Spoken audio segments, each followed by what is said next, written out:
Le Libéria du footballeur George Weah, 3 choses à savoir.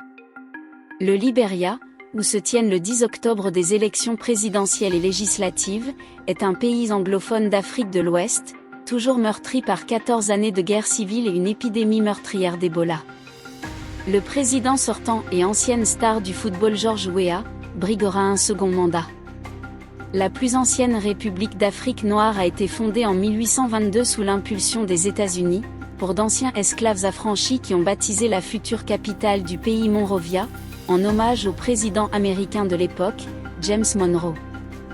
Elle est devenue indépendante en 1847 sous le nom de Libéria, terre de la liberté. La domination des nouveaux arrivants a suscité de violents conflits avec les autochtones, générant une hostilité durable. Le pays a été dominé par les descendants d'esclaves jusqu'au putsch mené en 1980 par un autochtone, Samuel Doe, qui instaura pendant 10 ans un régime de terreur, de corruption et de haines ethniques.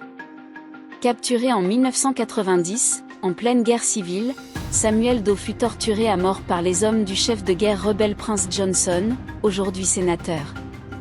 14 ans de guerre civile entre 1989 et 2003 ont fait quelques 250 000 morts. Plusieurs procès ont eu lieu à l'étranger, mais aucun criminel de guerre n'a été poursuivi au Libéria. De nombreuses personnalités impliquées sont toujours au pouvoir et occupent toujours des postes économiques et politiques importants.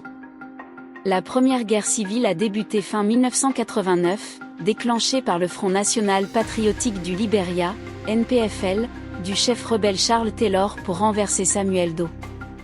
En 1997, après un accord de paix, Charles Taylor est élu président.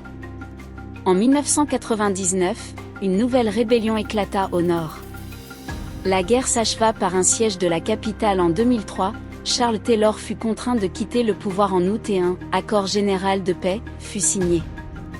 Jamais inquiété pour les atrocités commises, la décennie suivante, le Libéria fut, avec plus de 4800 morts, l'un des pays d'Afrique de l'Ouest les plus affectés par l'épidémie d'Ebola de 2014 à 2016. Ellen Johnson Sirleaf est devenue en 2005, aux premières élections post-guerre civile, la première femme élue chef d'État en Afrique.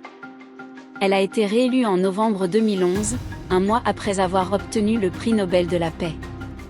2 fois emprisonnée dans les années 1980 du temps de Samuel Doe, la « Dame de fer » a centré son action sur la lutte contre la corruption et pour de profondes réformes institutionnelles. Le pays de 5,3 millions d'habitants est le 2e pavillon de complaisance au monde, et avait fin 2022 fortement réduit l'écart avec le leader, le Panama, en termes de tonnage brut, selon la Lloyd List. Les 5413 navires, plus de 500 tonneaux de jauge brute, battant pavillon libérien représentaient alors 234 millions de tonneaux, seulement 11 millions de moins que les 8341 immatriculés au Panama, selon le spécialiste londonien du transport maritime. Les pavillons de complaisance flottent sur les bateaux immatriculés ailleurs que dans leur pays d'origine, offrant aux armateurs des réglementations moins contraignantes, en matière de sécurité ou de droit du travail.